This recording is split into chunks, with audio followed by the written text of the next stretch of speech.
Now the final model we're going to have a look at is called the Big Rocks, Little Rocks method. So let's recap.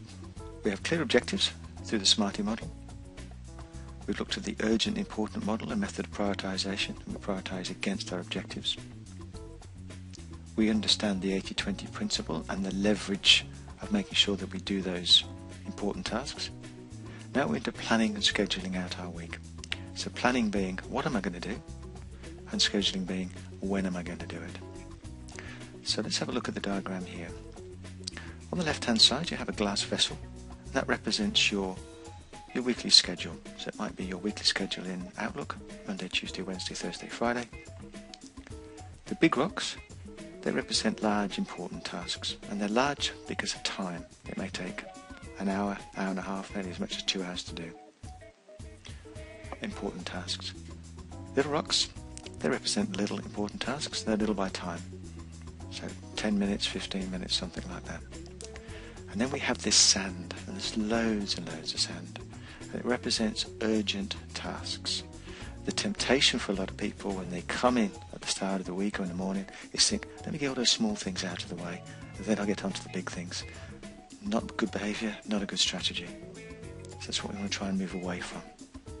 So, exercise here, which I'd like to you to consider in a second, is in what order do we put these items, big rocks, little rocks and sand, into that glass vessel so it all fits. Now this represents you planning out the tasks you have to do. Ideal situation for your weekly planning is Friday afternoon, maybe mid-afternoon. You write down what your big rocks are for the following week, what your little rocks are, and obviously you're going to have the sand and that'll keep coming in. And then it's a case of scheduling in when you're going to do your big rocks, when you're going to do your little rocks, and then obviously the sand. So exercise again is there's only one order in which they'll go into the glass vessel, which they'll fit. And if you don't put them in the right order, what will happen is they'll either overflow out of the glass, meaning you have to work overtime, or you won't get them done. Okay? So I'll give you a couple of minutes to think about that, and then we'll have a look at what the result is.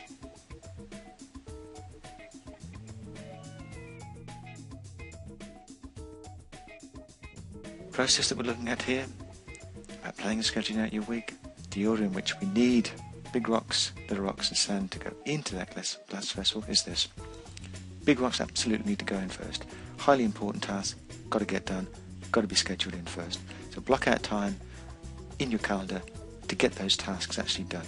A chunk of time, put it in.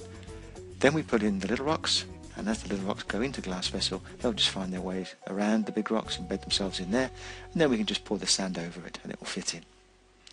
So big rocks first, little rocks, and then sand. That's an excellent method of planning and scheduling out your week. So that's the end of the 4 behavioural models.